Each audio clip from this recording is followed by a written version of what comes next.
Welcome! My name is Salima Tumusa and I'm in year 12. This month of October is Black History Month, whereby Black achievements, Black history, and Black heroes are celebrated.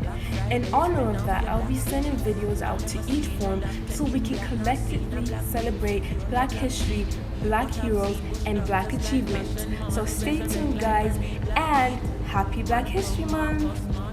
Now first, I'm going to take you through the history of Black History Month and how it became Black History Month. Now, let me take you back to the 20s. Sally, there's someone behind you.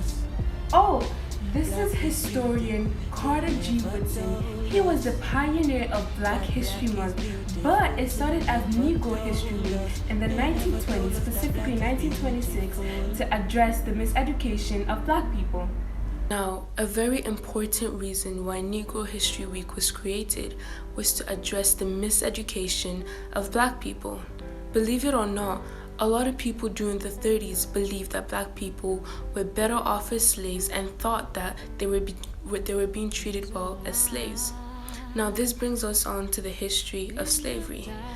Now, to talk about this, I'm going to be talking about this with my mom. This is my mom, Mrs. Safia Musa, and she's a diplomat. What do you know about slavery, the history of slavery? The history of slavery is as far back as during the days of Lord Lugard, when they see no good in blacks. All they see in black is to give them hard labor, to flog them, to catch them like bed, to give them to ship them off to Europe. Yes. With humiliation. This is exactly what slavery was. And could you believe that some people thought that slaves were being treated, as you said, they were being flogged, and that's maltreatment. Caged like bed inside cage. They want to drink. In fact, you need to watch some films. They want to drink water. They have to put water. At times they make them to drink their urine, or at times they bring one cake. They just put hand and just put small. You need how they'll be struggling like animals are not even treated that way. The treat is so bad. And so you don't even pray to see that slavery again. It's not a good thing. Exactly. And now you can agree that it was one of the darkest period of human history. So if there's another word for that, it's so bad. Brutal. So brutal. And it was known as the transatlantic slave trade. Yeah. Just something we hope never happens again. No. And this takes us on into the history of the N-word.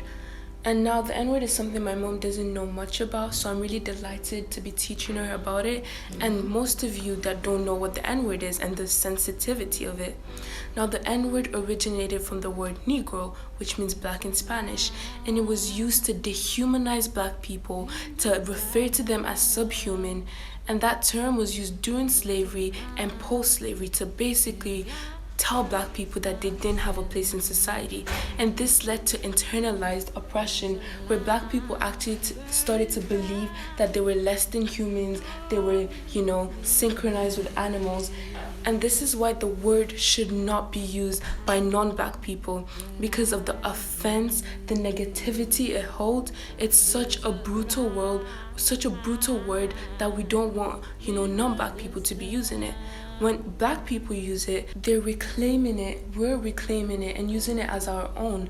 Something that was used to oppress us, we're taking advantage of it, and I think that's very empowering. And that's why only Black people are allowed to use the N-word. The N-word is so brutal, it's so vicious, because it reminds us of the brutality of the slave days, how people were treated as animals, and that's not something we want to be proud of. So please refrain from using the N-word. And remember, happy Black History Month. Happy Black History Month. Thank you.